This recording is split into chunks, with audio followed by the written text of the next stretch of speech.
C'est une rivière aménagée pour la navigation depuis des siècles. Un cours d'eau sans doute moins connu que la Garonne ou le canal du Midi. Et pourtant, la Béise permet l'une des plus belles croisières fluviales de tout le sud-ouest.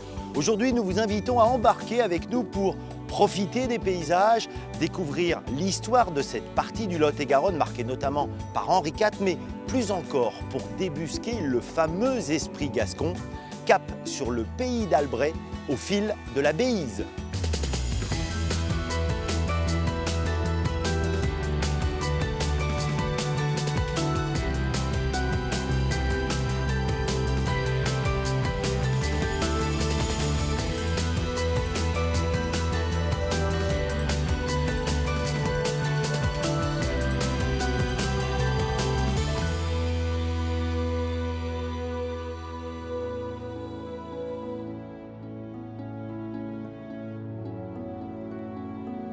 La Béise, qui prend sa source sur le plateau de Lannemezan, traverse sur 190 km une partie de l'Occitanie et de la Nouvelle-Aquitaine avant de se jeter dans la Garonne.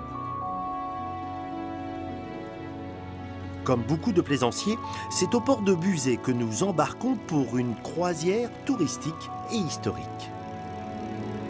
Bonjour Eric, mais quelle énergie ce matin! On m'a conseillé de prendre un vélo.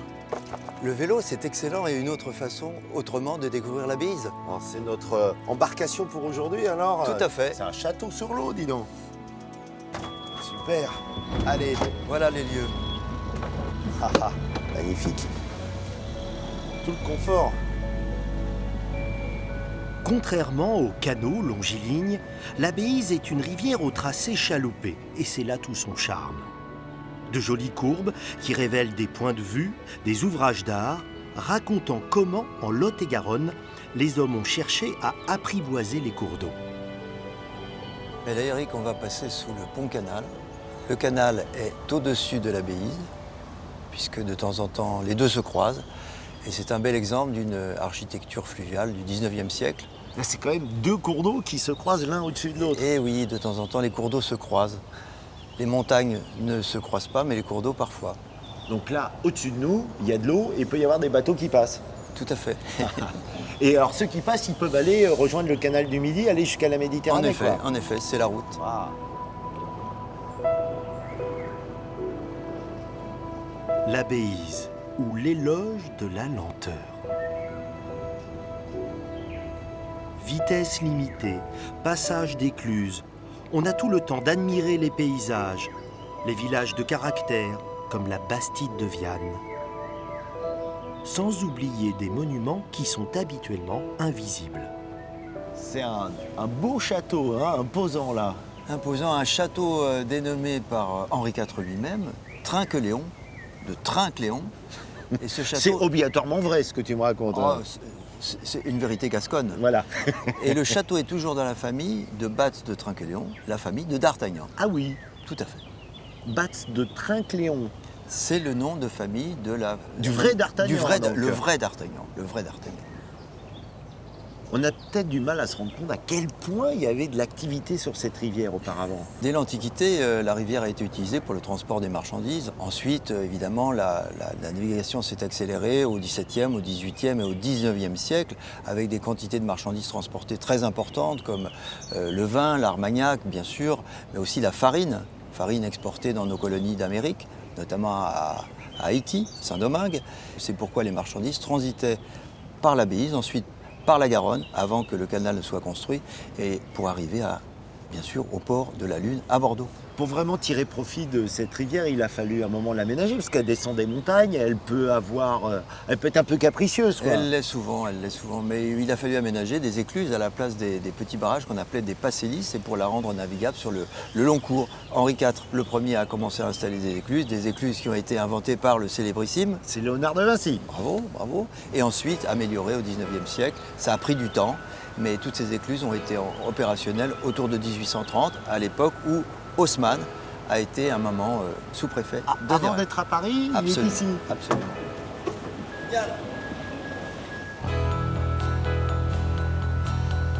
Les adeptes du tourisme fluvial vous le confirmeront. On ne se sent jamais prisonnier de la rivière et de sa voie qu'elle nous trace. Chaque arrêt, chaque écluse est une potentielle porte ouverte vers une nouvelle histoire.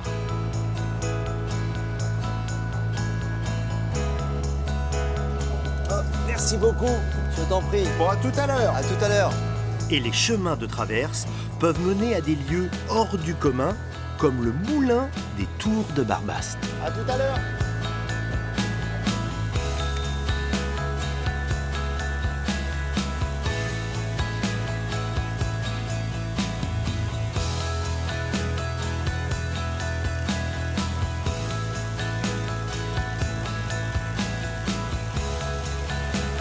Salut Guy. Bonjour Eric. Bienvenue aux portes de l'Albret. Porte de l'Albret, carrément. Voilà. On est à la porte d'entrée de notre territoire de l'Albret. Et aujourd'hui, je ne te demande pas forcément de payer le péage, mais tu serais venu quelques siècles plus tôt. Ici, tu avais une obligation de payer ton écho avant de rentrer dans notre territoire. Alors ce pont, c'est stratégique quoi pour ce Le pays. pont est stratégique, est occupé depuis des décennies et des décennies. Et c'était là que passaient tous les produits manufacturés, tous les produits agricoles qui rentraient du pays ou qui sortaient. Et il y avait un péage et donc énormément de sources de revenus puisque c'était un point de passage obligé depuis la nuit des temps. À côté de ce pont, il y a un bâtiment Alors, impressionnant, on dirait un château fort, c'est le cas? Effectivement, ce n'est pas un château fort, c'est un octroi.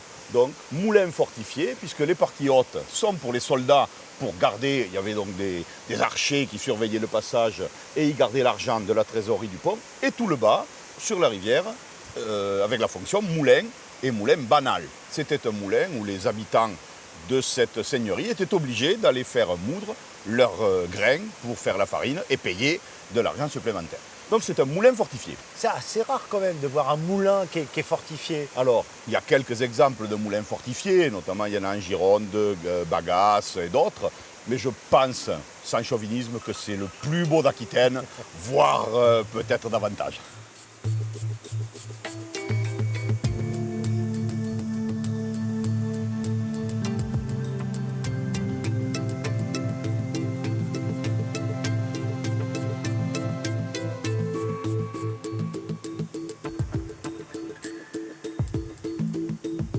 Les soldats, ils vivaient sur place ici? Alors non, ce n'est pas un lieu de vie, c'est un lieu de travail.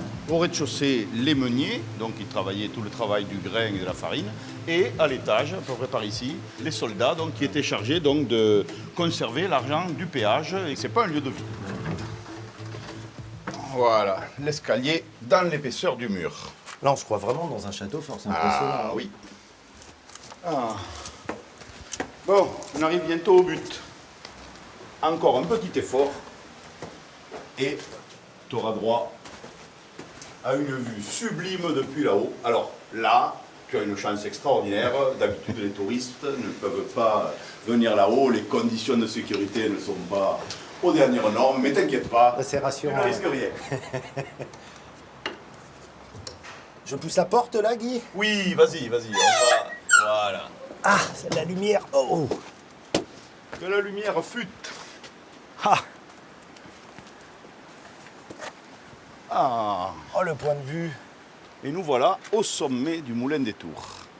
Tu partages cette passion pour ce moulin fortifié avec un grand personnage, un Albret, un certain Henri qui est devenu roi de France, Henri IV. Et il est venu ici, c'est un peu un lieu à lui. Ah ben oui, puisque ses parents étaient propriétaires de ce site, il se faisait même appeler par ses amis Henri Loumonier de las Tous des Barbastes. Et ce surnom lui a d'ailleurs sauvé la vie.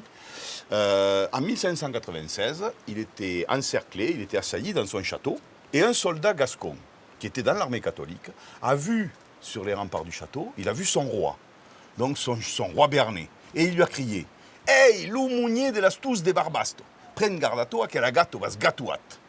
Ce qui veut dire « la chatte va faire ses petits ». Mais ça a une deuxième signification, c'est aussi que la mine va exploser. Il a compris la deuxième signification, il s'est reculé, les remparts ont explosé, mais il a eu la vie sauve. On les sent importantes dans ce pays d'Albret, les racines gasconnes, tu les portes en toi. C'est quoi être gascon pour toi? Alors, Gascogne, c'est un état d'esprit.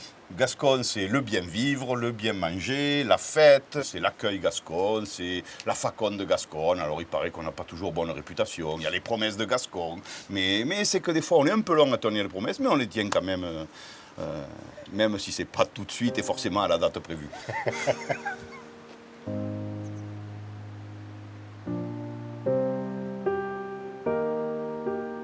Sur la Béise, les navires de plaisance ont aujourd'hui remplacé les bateaux de transport de marchandises. L'irruption du chemin de fer au XIXe siècle a amorcé l'inexorable déclin de l'activité commerciale sur ce cours d'eau. Le tourisme fluvial a bel et bien sauvé la rivière, car sans cette activité, l'entretien des berges et surtout des écluses aurait perdu de leur intérêt. Piloter un de ces bateaux de croisière sans permis permet de vivre des vacances insolites, d'ouvrir une parenthèse. Il y a quelque chose de magique quand même à chaque fois avec un bateau, c'est que dès qu'on est dessus, on change de monde. Puis c'est doux le mouvement d'un bateau. Alors, on est vraiment dans le slow tourisme. Alors là, Eric, on va arriver au gîte de pêche de Sorbet. C'est à la fois un gîte touristique qui peut héberger des touristes, quels qu'ils soient, mais aussi un lieu spécial, adapté et spécialisé pour la pêche. Et comme tu vois, il y a déjà pêche au lancer, au leurre, mais il y a déjà des adeptes de la Gaule en action. Monsieur Prost et ses frères. Monsieur Maurice, ça va bien? Très bien, merci Philippe. Ça mord? Bonjour, messieurs, dames. Ça pique? On va vous rejoindre pour voir ce que ça donne. Ça pique? Ça a donné ce matin. Ça a donné. C'est bon signe, ça.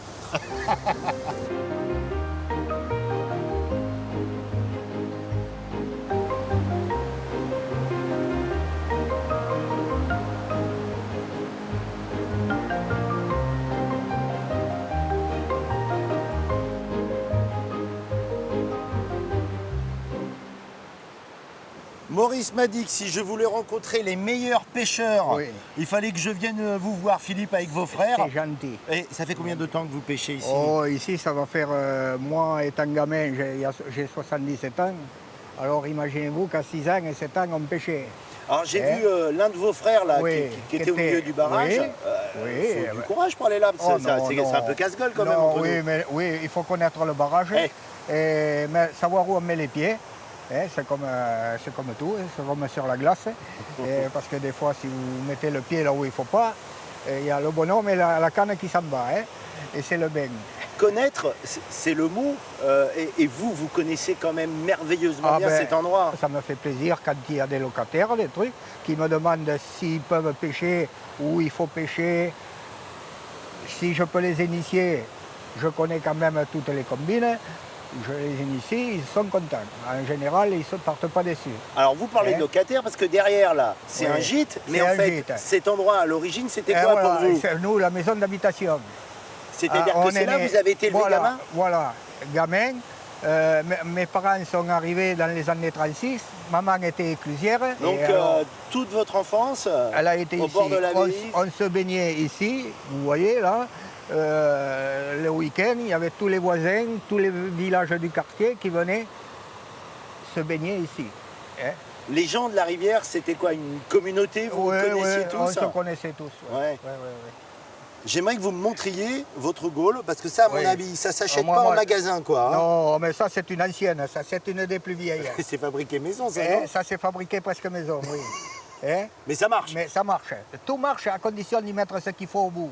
Si je voulais, je peux lancer là-bas. Ah bah oui, allez, on va lancer par là. Allez. Alors, on va lancer par là. Alors, je vais chercher le couloir pour lancer. Je ne vais pas lancer. Je peux rester là, c'est pas dangereux. Non. Je vais pas être... Non, il y a une assurance. N'ayez pas peur. Alors là, vous lancez dans le couloir. Voilà. Et là, vous laissez faire. Vous voyez, si j'ai lancé, je suis au milieu du couloir, je laisse faire et quand ça mord, je ferme. Et après, il faut savoir l'amener pour ne pas que le poisson se prenne trop dans les herbiers. Et là, j'ai accroché, mais ça fait rien, comme je suis monté assez costaud. C'est quand même déjà ça, on mangera de la salade au moins ce soir. Voilà. Alors voilà, ça vient quand même Bon, Alors vous voyez, là, j'ai pêche très moyenne, on peut dire. Très moyenne. Mais alors, il paraît que vous avez fait une très belle prise. Mais oui, on va la voir. Allez, on va aller la Allez, on voir. va y aller. Hein?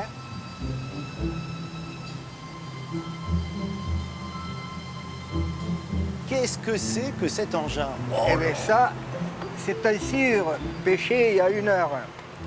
Et il a été pris par mes frères et moi-même. D'ailleurs, on était 3 pour... Parce qu'un tout seul, pour le lever de l'eau, c'est pas possible. Ça pèse combien ça? Ça doit peser entre 25 et 30 kilos. à peu près.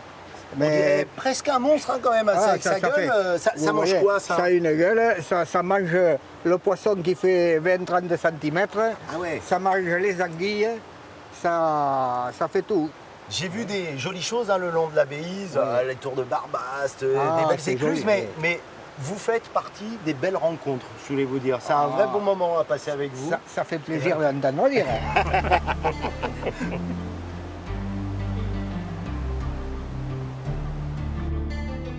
En accostant à Nérac, on rentre dans le cœur historique du pays d'Albret. Nous sommes dans le fief de cette famille à la destinée hors du commun. Régnant sur le Béarn et la Navarre, les seigneurs d'Albret ont joué les premiers rôles dans l'histoire du Sud-Ouest, mais aussi de la France. Le point culminant de cette ascension est bien sûr le sacre comme roi de France en 1589 d'Henri IV. Il ne reste plus qu'une seule aile du château familial, mais à elle seule, elle illustre la splendeur du monument. Cette galerie, elle est absolument splendide. On est tout de suite plongé dans le raffinement de la Renaissance. Henri IV, il a marché ici? Alors Henri IV a marché ici, tous les Albrets et les Navarres ont marché sur cette galerie, ont eu à peu près la même vue que celle que nous avons aujourd'hui. C'est vraiment très émouvant de mettre nos pas dans ceux de ces personnes-là. Lorsqu'on évoque Henri IV, on cite la plupart du temps le château de Pau, et pour cause, il y est né.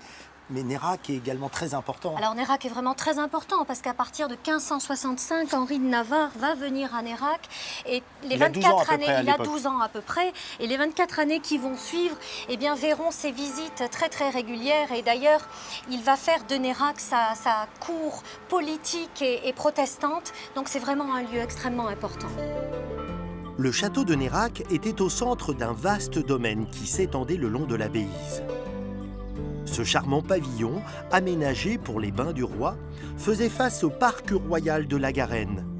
Il faut imaginer le faste des fêtes, les musiciens, les lectures de poésie, les banquets gascons et leur joie de vivre. Aimant le lieu, la reine Margot, première épouse d'Henri IV, fait aménager cette promenade, l'allée des 3000 pas. On imagine bien qu'Henri de Navarre aimait venir ici, notamment pour aller à la chasse.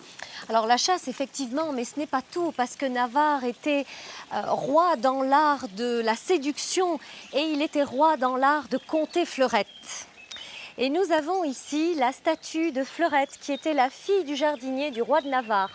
Alors cette Fleurette, elle était follement éprise d'Henri et en 1572, il a quitté pour aller épouser la reine Margot à Paris.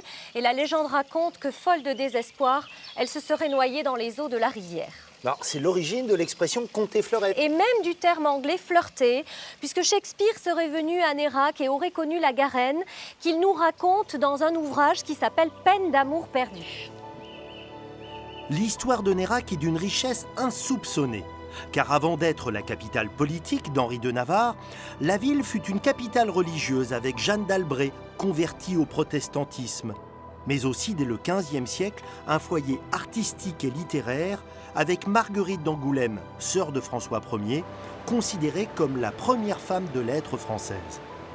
Finalement, on peut dire que Nérac, cette petite ville au bord de la Béise, durant la Renaissance, c'est aussi important que Paris? C'était l'un des plus grands centres littéraires, grand centre de la Réforme, grand centre humaniste. Donc effectivement, oui, Nérac et la cour de Nérac des Albrets et des Navarres étaient aussi importants, sinon plus que Paris. Ici soufflait ce qu'on appelle l'esprit gascon. Comment tu le définirais? Alors les Gascons sont réputés pour être de fins négociateurs, voire manipulateurs, de fins roublards, des personnes qui aiment la vie, mais des personnes qui sont extrêmement vraies, extrêmement simples et tout à fait authentiques. Et ça, je crois que c'est quelque chose qu'on peut retenir. Que reste-t-il de ce goût pour la joute verbale, de ce plaisir des mots et des calembredaines, de ce tempérament de bretteur et de menteur sans vergogne qu'Edmond Rostand prêtait dans Cyrano de Bergerac au cadet de Gascogne? Pour le savoir, il suffit de remonter un peu plus la rivière et de déambuler dans le village de Montcrabeau.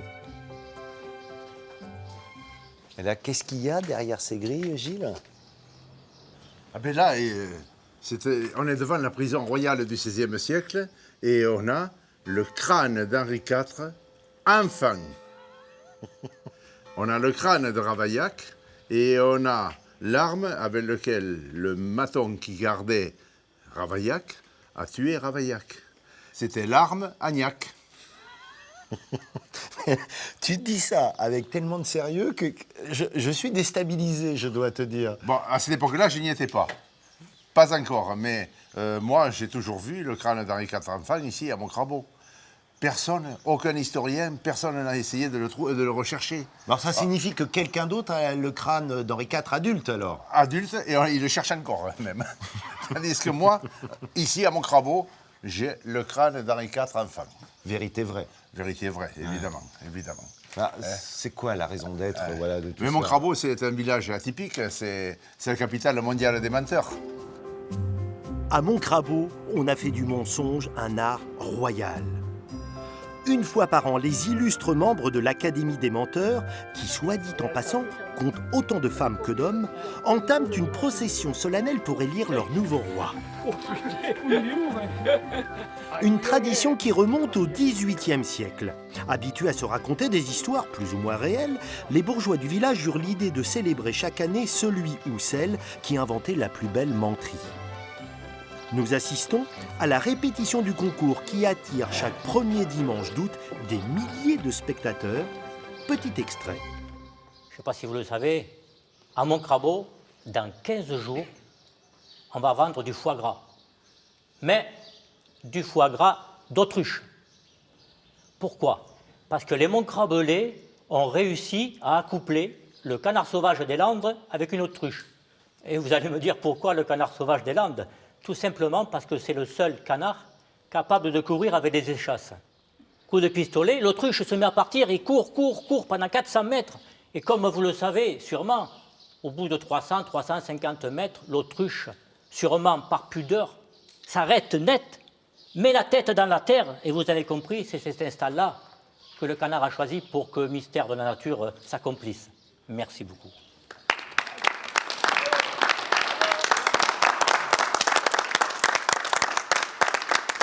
J'ai adoré l'histoire, hein. Bravo. Voilà. En plus, j'ai pas mal d'amis landais et je pense qu'ils vont être assez surpris de savoir. Enfin, ils sauront pourquoi, surtout, ils croisent des autruches. Ben, vous allez pouvoir leur expliquer. Ah, à Montcrabeau, maintenant, du foie gras d'autruche, c'est unique. Pourquoi vous dites menterie plutôt que mensonge? Est-ce qu'il y a une différence? Ah oui, fondamental. Parce que le mensonge, c'est quelque chose qui peut faire mal, alors que la menterie, c'est quelque chose qui est un mélange de vérité, de mensonge un peu, et puis surtout d'humour.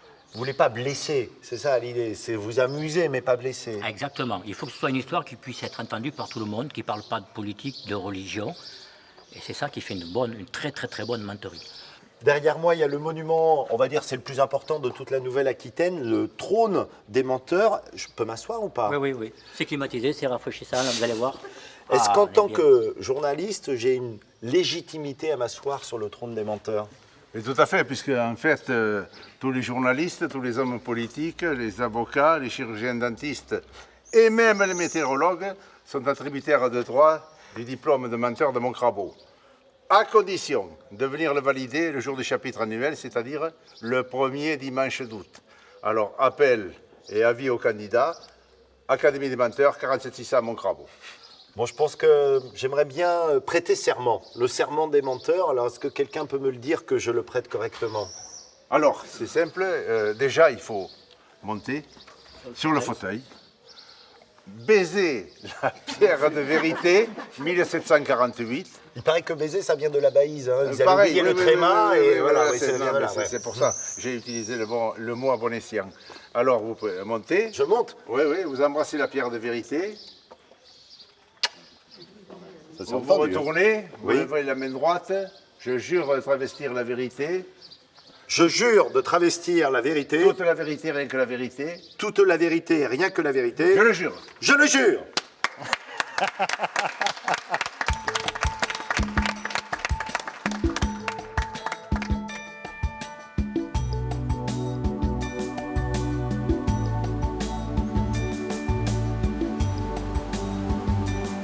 faut bien le reconnaître, découvrir le pays d'Albret en naviguant donne au voyage un tout autre parfum. Parce qu'au fil de l'eau, on peut lâcher prise, se laisser surprendre par les paysages, les histoires, les rencontres. La Béise n'est certes pas la plus connue des rivières pour la navigation fluviale, mais incontestablement c'est l'une de celles qui a le plus de charme. Et ça, ce n'est pas un mensonge. Parole de Gascon!